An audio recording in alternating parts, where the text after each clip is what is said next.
Maaseh, Acts, chapters 21 through 23. And it came to be, when we had torn ourselves away from them, and had launched, we ran a straight course, and came to Kos, and the next day to Rhodos, and from there to Patara. And having found a ship passing over to Phoenice, we went aboard and launched. And having sighted Cupros, and having passed it on the left, we sailed to Syria, and landed at Zor, for the ship was to unload her cargo there. And having found Talmudim, we remained there 7 days. And they told Sha'ul through the Ruah not to go up to Jerusalem. And when it came to be that our days there were ended, we left and went on, all of them accompanying us, with wives and children, till we were out of the city. And kneeling down on the beach, we prayed. And having embraced one another, we boarded the ship, and they returned to their homes. And when we had completed our voyage from Zor, we came to Ptolemais. And having greeted the brothers, we stayed with them 1 day. And on the next day we left, and came to Caesarea, and went into the house of Philippos the evangelist, who was one of the 7, and stayed with him. Now this one had 4 maiden daughters, who Navu. And as we were staying many days, a certain Navi named Chagav came down from Yehuda, and having come to us, he took the girdle of Sha'ul, bound his own hands and feet, and said, Thus says the Ruach HaKodesh, Thus shall the Yahudim at Jerusalem bind the man who owns this girdle, and deliver him into the hands of the Gentiles. And when we heard this, both we and those from that place begged him not to go up to Jerusalem. And Sha'ul answered, What do you mean by weeping and breaking my heart? For I am ready not only to be bound, but also to die at Jerusalem for the name of the Adon Yahusha. And as he could not be persuaded, we ceased, saying, Let the desire of the Adon be done. And after those days, having made ready, we went up to Jerusalem. And also some of the Talmudim from Caesarea went with us, and brought with them one Manason of Cupros, an early Talmud, with whom we were to lodge. And when we had arrived in Jerusalem, the brothers received us gladly. And on the following day Sha'ul went in with us to Yaakov, and all the elders came. And having greeted them, he was relating one by one what Elohim had done among the Gentiles through his service. And when they heard it, they praised the Adon. And they said to him, You see, brother, how many thousands of Yahudim there are who have believed, and all are ardent for the Torah.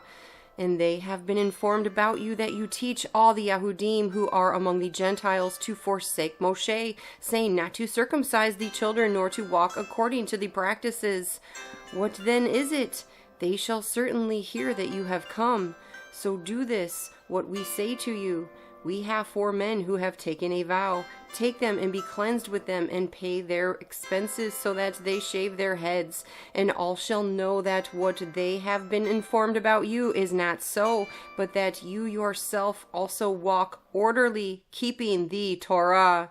But concerning the Gentiles who believe, we have written and decided that they should keep themselves from what is offered to idols and blood, and what is strangled and whoring.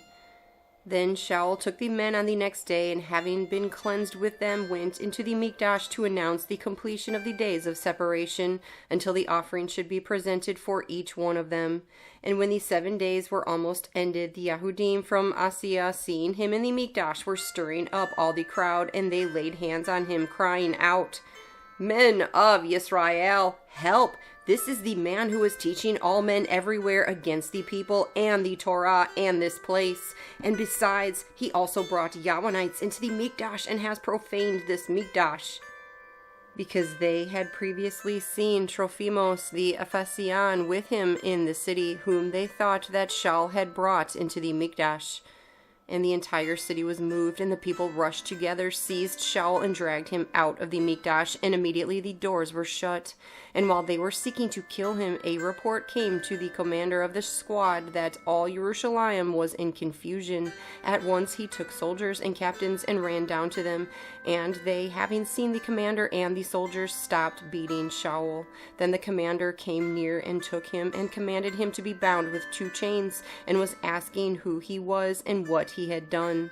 And in the crowd some were shouting this and others that, and not being able to ascertain the truth because of the uproar, he commanded him to be taken into the barracks. And when he came to the stairs, he had to be carried by the soldiers because of the violence of the crowd. For a large number of the people followed after, crying out, "Away with him!" And as Sha'ul was about to be led into the barracks, he said to the commander, "Am I allowed to say somewhat to you?" And he said, "Do you know Yahweh? Are you not the Mitzrite who some time ago stirred up a revolt and led the 4,000 assassins out into the wilderness?" But Sha'ul replied, "I am a Yehudi from Tarsos in Kilkia, a citizen of no mean city, and I beg you, allow me to speak to the people." And having given him permission, Sha'ul, standing on the stairs, motioned with his hand to the people, and when there was a great silence, he spoke in the Ibri language, saying, "Men, brothers, and fathers, hear my defense before you now." And when they heard that he spoke to them in the Ibri language, they kept greater silence. And he said, "I am indeed Yehudi, having been born in Tarsos of Cilicia, but brought up in this city at the feet of Gamaliel, having been instructed according to the exactness of the Torah of our fathers, being ardent for Elohim, as you all are today, who persecuted this way to the death, binding and delivering up into prisons both men and women, as also the Kohen Hagadol bears me witness, and all the eldership, from whom I also received letters to the brothers, and went to Damascus to bring in chains even those who were there to Jerusalem to be punished. And it came to be, as I was journeying and coming near Damascus about noon, suddenly a great light shone around me out of the Shamayim, and I fell to the ground and heard a voice saying to me, "Sha'ul, Sha'ul, why do you persecute me?" And I answered, "Who are you, Adonai?" And he said to me, "I am Yahusha of Nazareth, whom you persecute." And those who were with me indeed saw the light and were afraid, but they did not hear his voice speaking to me. And I said, "What shall I do, Adonai?" And the Adon said to me, "Rise up, go into Damascus, and there you shall be told all that you have been appointed to do." And as I could not see because of the esteem of that light, being led by the hand of those who were with me, I came into Damascus. And a certain Hananiah, a dedicated man according to the Torah, being well spoken of by all the Yahudim dwelling there, came to me and stood by and said to me, "Brother Sha'ul, look up." And at that same hour I looked up at him, and he said, "The Elohim of our fathers has appointed you to know his desire, and to see the righteous one, and to hear the voice from his mouth, because you shall be his witness to all men of what you have seen and heard. And now, why do you delay? Rise up, be immersed, and wash away your sins, calling on the name of Yahusha." And it came to be, when I returned to Jerusalem, and while I was praying in the Mikdash, I came to be in a trance, and I saw him saying to me, "Hurry and get out of Jerusalem speedily, because they shall not accept your witness concerning me." And I said, "Adonai, they know that in every congregation I was imprisoning and beating those who believe on you. And when the blood of your witness Stephanos was shed, I also was standing by, giving my approval to his death, and keeping the garments of those who were killing him." And he said to me, "Go, because I shall send you far from here to the Gentiles."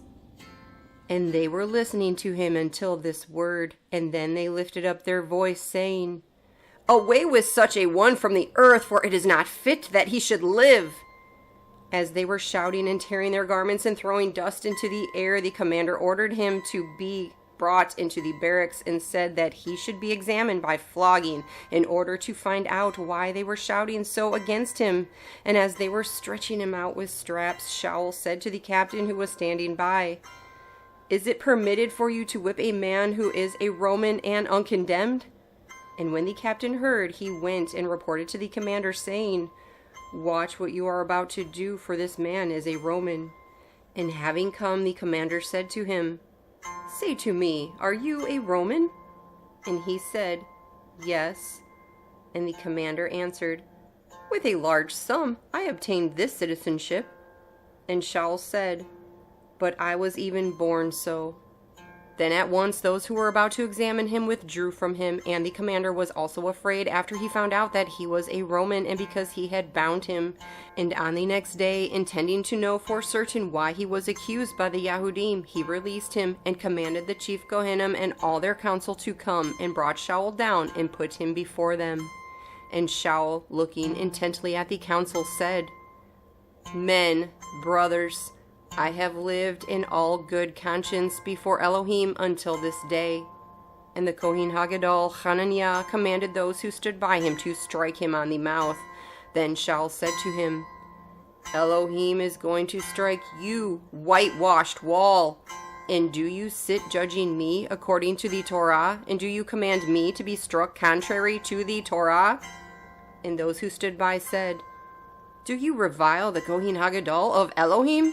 And Sha'ul said, I did not know, brothers, that he was the Kohen Hagadol, for it has been written, You shall not speak evil of the ruler of your people. Now Sha'ul, perceiving that one part were Sadducees and the other Pharisees, cried out in the council, Men, brothers, I am a Pharisee, the son of a Pharisee, and I am being judged concerning the expectation and resurrection of the dead. And when he had said this, there came a dissension between the Pharisees and the Sadducees, and the crowd was divided. For the Sadducees say there is no resurrection, nor messenger, nor spirit, but the Pharisees confess both. And there was a great uproar, and certain of the scribes of the party of Pharisees were earnestly contending, saying, We find no evil in this man, and if a spirit or a messenger has spoken to him, let us not fight against Elohim. And a great dissension having come, the commander, fearing lest Sha'ul would be pulled to pieces by them, commanded the soldiers to go down and seize him from their midst, and bring him into the barracks. And on the following night the Adon stood by him and said, Take courage, Sha'ul, for as you have witnessed for me in Jerusalem, so you have to bear witness at Rome too. And when it became day, some of the Yahudim made a conspiracy and bound themselves under an oath, saying that they would neither eat nor drink until they had killed Sha'ul. And those making this conspiracy were more than 40, who, having come to the chief Kohanim and elders, said, We have bound ourselves under a great oath not to eat at all until we have killed Sha'ul. Now then, you, with the council, inform the commander to have him brought down to you tomorrow, as intending to examine more exactly all about him, and we are ready to kill him before he comes near. And when Sha'ul's sister's son heard of their ambush, he went and entered into the barracks and reported to Sha'ul. And Sha'ul, having called one of the captains to him, said, Take this young man to the commander, for he has somewhat to report to him. He indeed then took him and led him to the commander and said, The prisoner Sha'ul called me to him and asked me to bring this young man to you, having somewhat to say to you. And the commander, having taken him by the hand, went aside by themselves and asked, What is it that you have to report to me? And he said, The Yahudim have agreed to ask that you bring Sha'ul down to the council tomorrow, as intending to inquire more exactly about him. Therefore, do not let them persuade you, for more than 40 of them lie in wait for him, men who have bound themselves by an oath neither to eat nor to drink until they have killed him. And now they are ready, waiting for the promise from you.